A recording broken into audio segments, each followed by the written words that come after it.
Viewer discretion advised.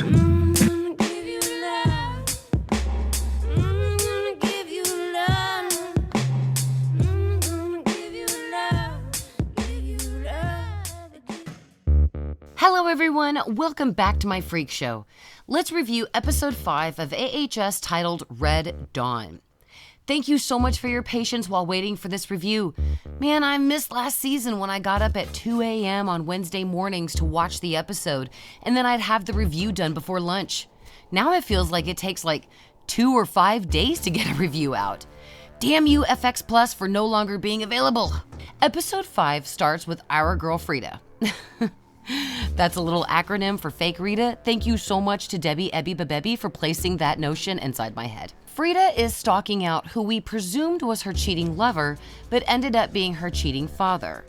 Frida's pissed as any daughter who loved her mother would be, but when she walks into the bedroom, she finds the woman on the bed with her intestines pulled out. Which, if you've lived in Florida for absolutely any amount of time, is what you'd typically find in that situation. Now, I absolutely loved Amy Stewart's song, Knock on Wood, playing over the scene. Damn, those writers really know the perfect places to insert songs. I mean, wouldn't you agree? Frida's bad dad tells her that he's always had this kind of darkness inside of him, and so does she since she was born from him. Frida refuses to believe that her father was always this bad. And I have to say, Angelica Ross really shows her talent in this scene as she pleads for her father not to kill her before taking his own life. And that's something that I simply adore about the writers of AHS. They give the actors a real chance to show the audience what they can do and how good they are at their job. Going to current time in 1984. We kind of want Ramirez to kill Frida, but then again, we sort of don't. What can I say? It's AHS, and I love how the show humanizes their killers. He tells Frida that Satan showed him everything about her and the darkness residing inside her. Hell, practically inside everyone. But it's her actions of letting out Mr. Jingles that proves that she's bad like her dad. Then, Frida's bad dad comes to join the party by telling Frida she's dark as fuck and should follow in his footsteps. Now back to the gang. Xavier goes crazy thinking they should burn the camp, but Margaret knocks him out before he can get that party started. And, I'd like to take a moment to remind Margaret that Xavier didn't start that fire. It was always burning. They take Xavier to the cabins, and Margaret offers to go across the lake where she believes some people are camping. Montana thinks that's a brilliant idea, and out of the 4 people there, she offers poor injured Chet, the only one injured, may I add, to go with Margaret. Guys, Montana is straight up ready to kill Brooke and isn't going to be smooth about it. When Montana and Brooke are alone, Montana is ready to watch Chopping Mall with Brooke, but she's distracted when she sees Ray walking in the woods. And for those of you who are already typing in the comments that I'm wrong and Montana wasn't going to watch that movie with Brooke, she was going to kill her, it's called a joke, people. There's tons of them, and you can find them in this video. Most viewers realize Ray is a ghost, which is later confirmed after Brooke totally bangs Ray, losing her virginity, then finds his severed head in the camp refrigerator. Yeah, I know, guys. Shit got real really fucking quick. And I know a lot of people out there don't like the potential Antichrist storyline set up here with Brooke and Ray, but I do. I know it's tiring and old hat to others, but I'm loving how this season is connecting to the previous ones in those not so subtle ways. Now back in the canoe with Margaret and Chet, after a bit of death and Jesus talk, Margaret straight up beats and drops Chet's body over the canoe into the water with an anchor tied to his ankle. I mean, that was just some straight up gangster shit, Margaret. She's gonna have control of that prison television for a month after she tells that story. Back at the camp house, Frida, yet again, confesses her plans to anyone around her, and this time it's Montana and Xavier. And he gives her this hilarious one-liner when he says, "It's your fault my future is in radio," and chases Frida like a madman possessed. Dude, radio isn't that bad. Now, Brooke finds Montana in the cabin and tells her that Ray is dead. She freaks out, man, and Montana knocks her the fuck out just to get her to calm down. Just kidding. Montana did it to take advantage of the situation to kill Brooke. When Brooke wakes, it's 20 minutes before sunrise, and Montana takes a page out of Frida's book and admits the truth to Brooke about blaming her for her brother's death and sending Richard after her. Brooke proves her intelligence by stabbing Montana in the leg and bitch slapping her with the radio. Nice move, Brooke. While Frida is hiding from Xavier, Benjamin confronts her. He tells her that she should have never brought him there, and that it was Margaret who killed everyone in 1970, not him.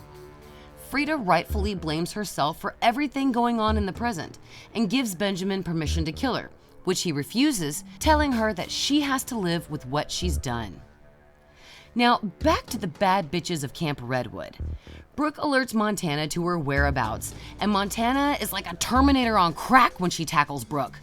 But Brooke manages to fight her off, and Montana hits her head hard against this little table. I mean, that had to fucking hurt, but she was on her feet like a fucking pouncing tiger so fast.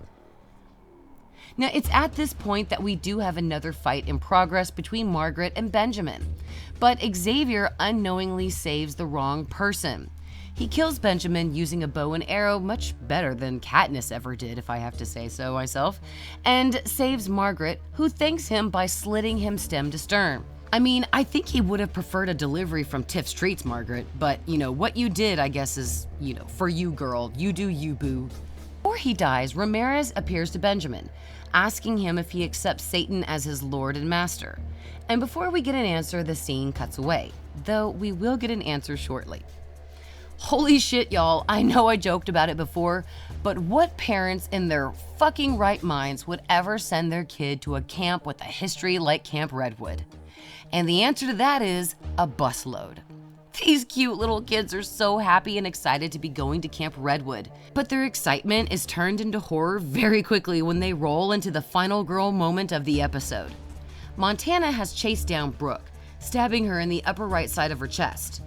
Brooke punches Montana off of her surprisingly hard for a person who was just stabbed in the chest, and then jumps on top of Montana's chest, stabbing her repeatedly. Oh, hello, little kids. Move on, children. There's nothing to see here, people. At least the bus driver had enough sense to drive away. Now, Brooke is arrested after Margaret tells the police that Brooke went crazy and killed everyone. Bitch move, Margaret, but I love the way you think. Ray tries to seek help from the ambulance techs, but we see the rules of the camp are the same as Murder House. If you're dead, your spirit cannot leave the property. And this reminds me of one of the Friday the 13th movies when the ambulance and the police leave the camp after the slaughter, and all that's left behind is the energy of that terrible night. The thought sent a chill up my spine, and I can't wait for the next episode where we might actually expand on that chilling notion. The ghost of Montana kills the final police officer at the camp and makes her second reference to Ghostbusters when she jokingly says to the boys that her name is Zool. She laughs and says that they can be gods at the camp, and the episode ends with Ramirez and Benjamin leaving the camp in a police car, Thelma and Louise style. Now, if I've ever wanted a spin-off from this franchise, the adventures and exploits of Richard and Benjamin interest me significantly. Two men who sold their souls to Satan for a bloody immortality. I mean, what about you? Let me know in the comments. Now, don't forget, episode 6 is the 100th AHS episode, so it's gonna be a special one. The previews for next week include Ramirez in an apartment or hotel, and his possible next victim. Now, many think that he is at the Hotel Cortez, but others think that it's simply another place. Personally, it would make sense for Ramirez to be at the Cortez because he had to meet James March at some point. And episode 5 ended with Ramirez and Benjamin going to Los Angeles, so this certainly could be likely. Plus, it would fucking rock if Evan returned to cameo as March like he did last season for the 100th episode. Now, what are your thoughts on the Cortez in episode 6? Montana seduces and kills a photographer at the camp.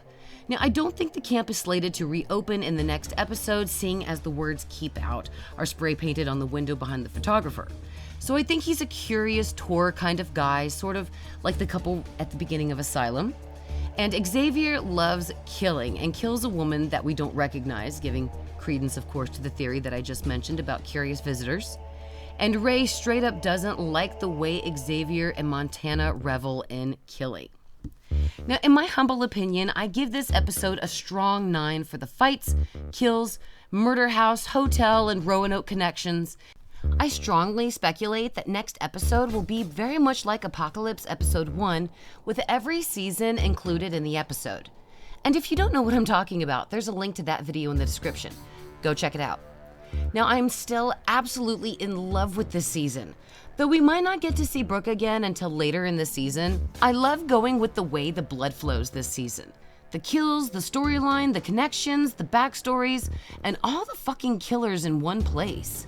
I'm McLovin' it. Hashtag not sponsored. What are your thoughts on episode 5? Let me know in the comments.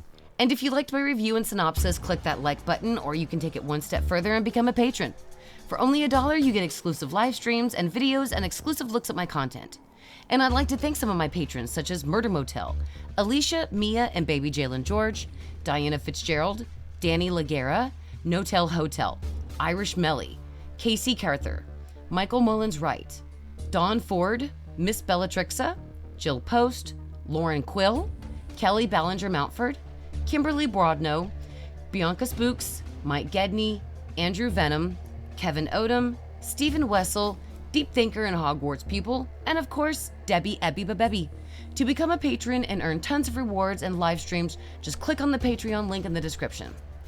Beyond the Horror, my unofficial AHS 1984 after show, is giving away American Horror Story Apocalypse on region-free Blu-ray to viewers, US and international. All you have to do to enter the contest is count the kills every episode, multiple and ghosts included in that. And please send me that list after the season finale. The first person to accurately match my kill count list wins the prize. And don't forget about the AHS Halloween costume contest going on in my group, the Freaks of AHS. Best costumes win $20 Amazon gift cards. And there's even a best Scathach category. And of course, I'm always making theories, so click on that subscribe button to subscribe to my channel.